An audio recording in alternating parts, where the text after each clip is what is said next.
I'm going to describe a type of relationship or relationships, and I want you to think about whether it sounds like the type of relationship you tend to get into.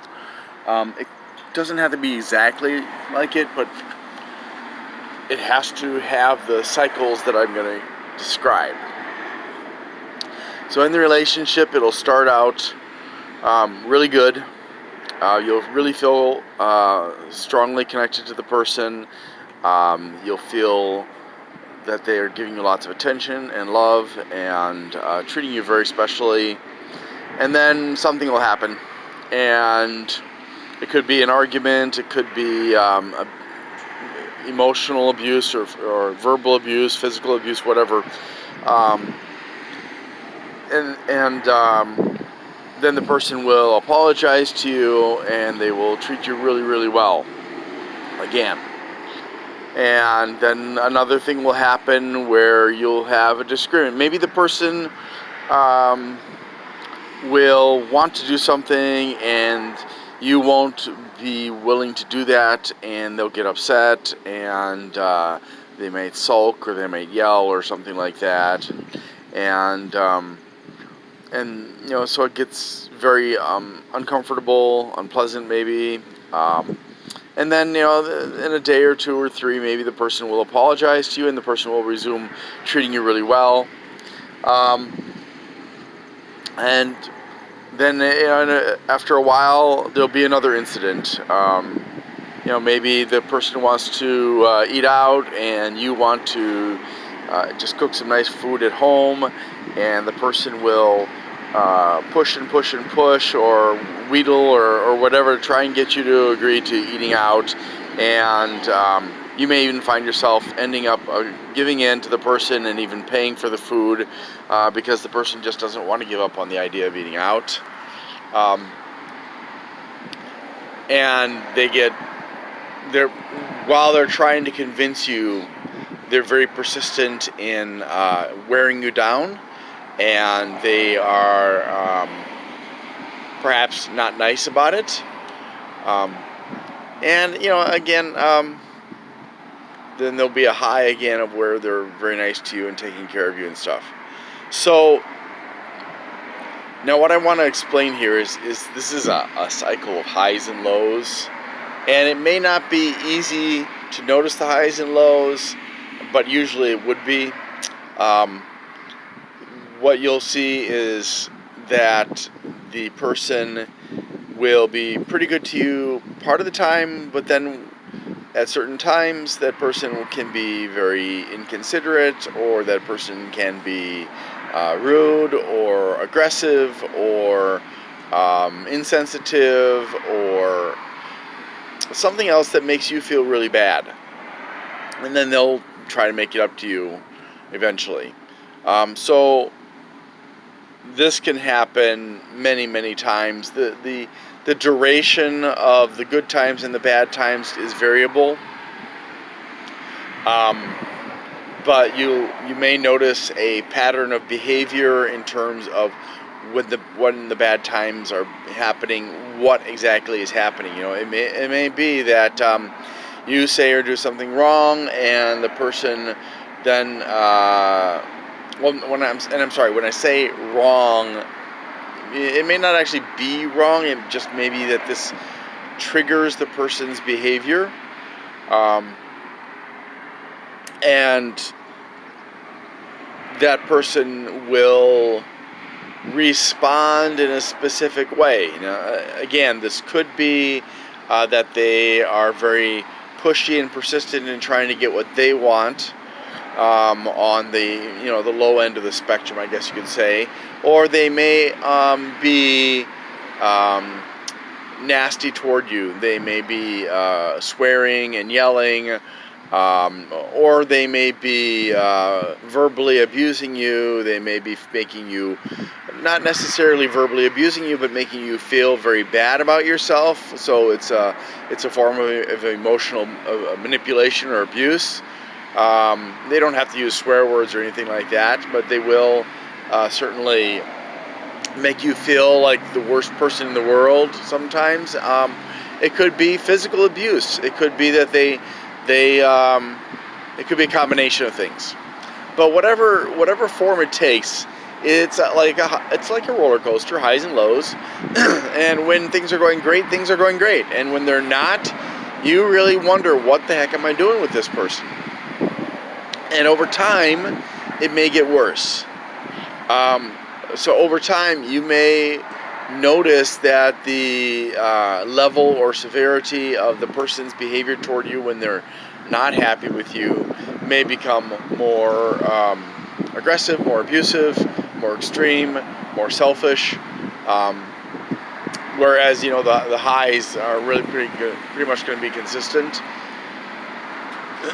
I'm sorry, it's kind of noisy. I'm sitting out here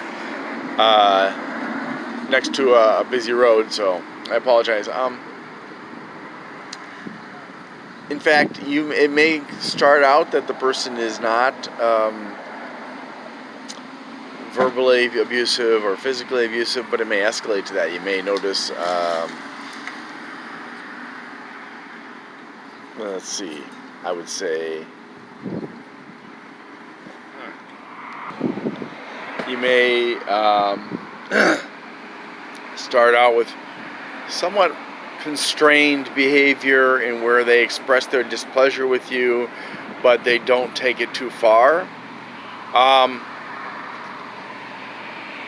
So that's what you're going to be noticing. And what you'll also notice is that when it gets bad enough, eventually you're going to get to the point where you don't want to be with that person.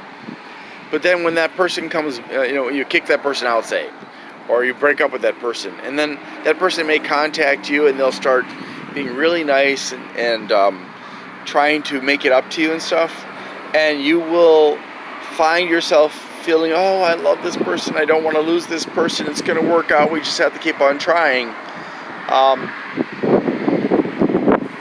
And you take that person back again and again and again, even as the severity of the bad behavior increases. You continue to accept that person back into your life. You may have that person living with you, and then when things get bad, you kick that person out, and then when things are good, you will accept that person back in, maybe allow that person to move back in. They may live with you for quite some time. The time frame is uncertain. But when you are being aware, you may notice that the person tends to want to do things that are for his or her pleasure, and not necessarily so concerned about what it is you want to do. The person may also be very selfish in their motivations. They may expect you to pay a lot of stuff and not want to contribute. They may not be motivated to get a job or get a better job. They may even not really want to change their ways at all. So, kind of a hedonistic style of behavior, and also narcissistic in the sense that the person is... It seems to be that the person is more interested in what they want and what is important to them, what they feel, than, say, for example, what you want or feel, or what your family wants and feels. And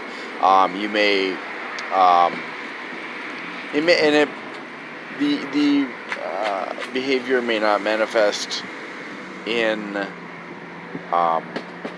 every situation. Like, for example, if you take this person to meet your family, the person may behave wonderfully, and your family will like the person, and but still, you're going to notice these cycles, and the cycles may become more exaggerated, especially on the bad side. So there are two things going on here, and I want to focus on you. And I'm sorry, I don't mean to offend you or anything like that, but you are in an addicted relationship. And when I say addicted, I'm not talking about you doing any drugs. I'm talking about the drugs that are being produced by your brain. Specifically, we'll focus on dopamine. Dopamine is a drug that your brain creates that makes you feel good. So it's kind of a reward drug. When you do something, the brain rewards you. Or when you're in a good situation, like somebody's taking really good care of you, the brain rewards you. Dopamine actually is the drug that makes you feel like you're in love. If you are in sports and you win a game, you'll get a dopamine rush. If you do something and your parent compliments you very strongly, you'll get a dopamine rush. And this is how your brain responds to positive reinforcement. So what's happening in these relationships is when the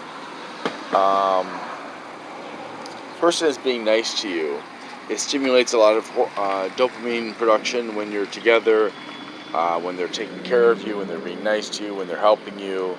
And so you feel love and you feel cared for and stuff like that. And then when the person's behavior changes, the dopamine production stops in addition to the negative experiences you're having. And thus you feel like you're in hell, right? And then when the person starts to be good to you again, then the dopamine will start up again, and that'll draw you back into that relationship. Even if you have made a decision, oh my gosh, he or she was being so mean to my child, I can't have this person in my household anymore, or he or she was being terrible to my pet or to me or whatever, and you kick that person out of your life, and then you bring that person back because they stimulate the dopamine production. So what ends up happening is you're not actually in control. You're responding to the dopamine production that keeps on reeling you back into the abusive relationship. Okay, so I hope that makes sense. So you have somebody in your life and they are good to you, so the dopamine production goes up. And then something bad happens with that person, the dopamine production stops. And then they apologize and make it up to you, and the dopamine production goes up and down and up and down and up and down. So over and over and over again. And you're basically in the same kind of situation as if you were abusing certain drugs. And it's not good for you. It's not good for the people around you. You may notice that friends are ceasing to be your friends because they're frustrated with your relationship habits, and they feel unheard. They feel like you don't care about their advice. They feel like you are self-destructive or foolish, or you just don't care enough about them to listen to them, and they care about you and they're trying to help you and you don't want to be helped. And when in reality, you're addicted. You're addicted to the dopamine. So here's the hard part. It may be your partner, okay? It may be that the person is hedonistic and narcissistic. They may be very much into themselves and using you, really. I mean, there are plenty of narcissists out there, especially if they've been raised incorrectly by their parents. They'll be very narcissistic. But there are also people who are not narcissistic but can be very immature. They may be psychopathic, and it'll be even worse than with a narcissist. Doesn't necessarily mean they're going to kill you, but they can make you feel even worse than narcissists will, because they have they have narcissism as one of their traits. You may be with somebody who, however, genuinely cares about you and wants to be with you and wants to be good to you, but there's something about you that triggers certain reactions in that person, and the more it happens, and it doesn't have to be frequency, but repetition. The more it happens, the more that person kind of gets stuck in a particular response mode, or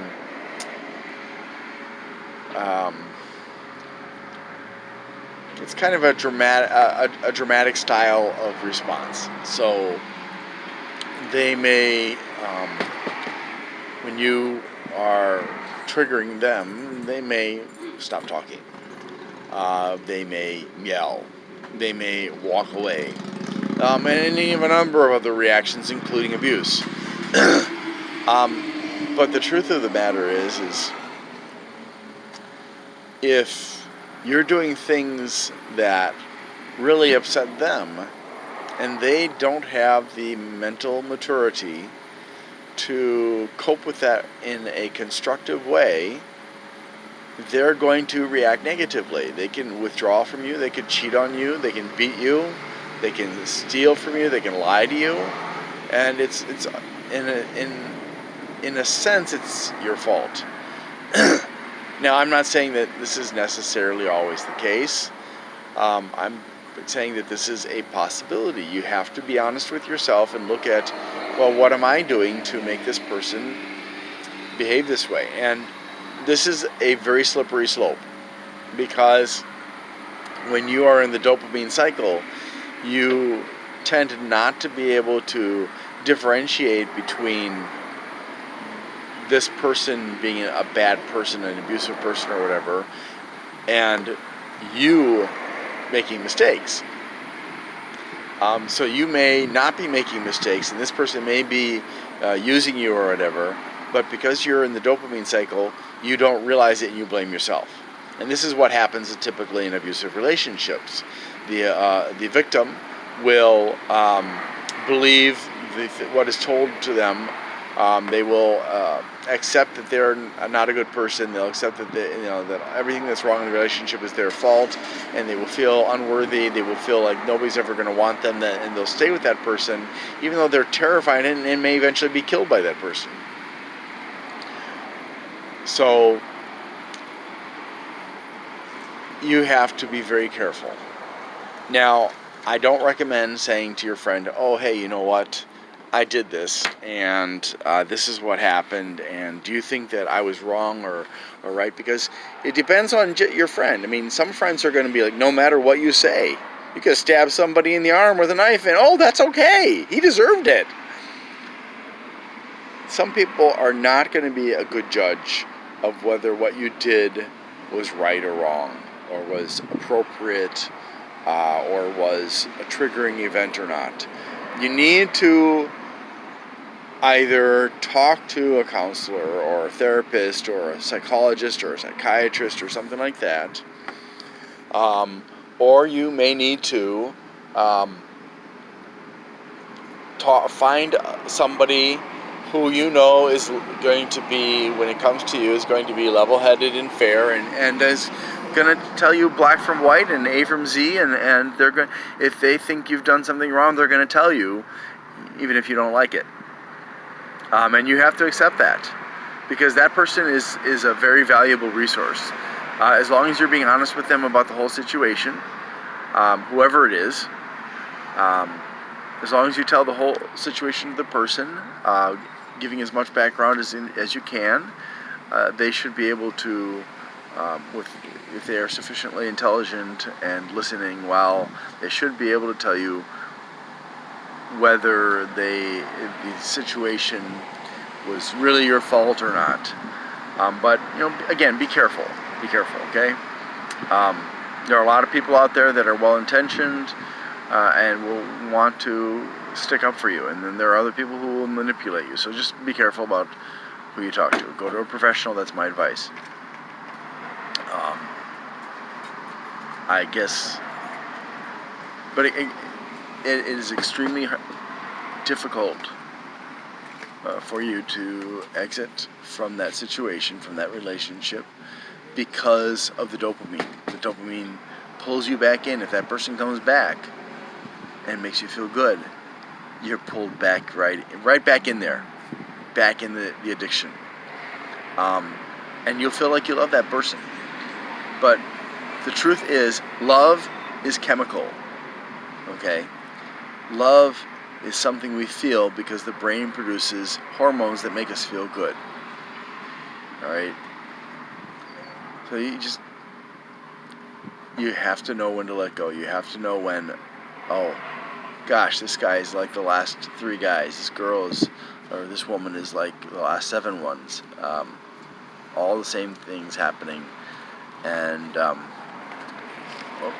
ultimately, if you're experiencing this kind of a relationship again and again, there's something that you need to deal with, and you should seek psychological help.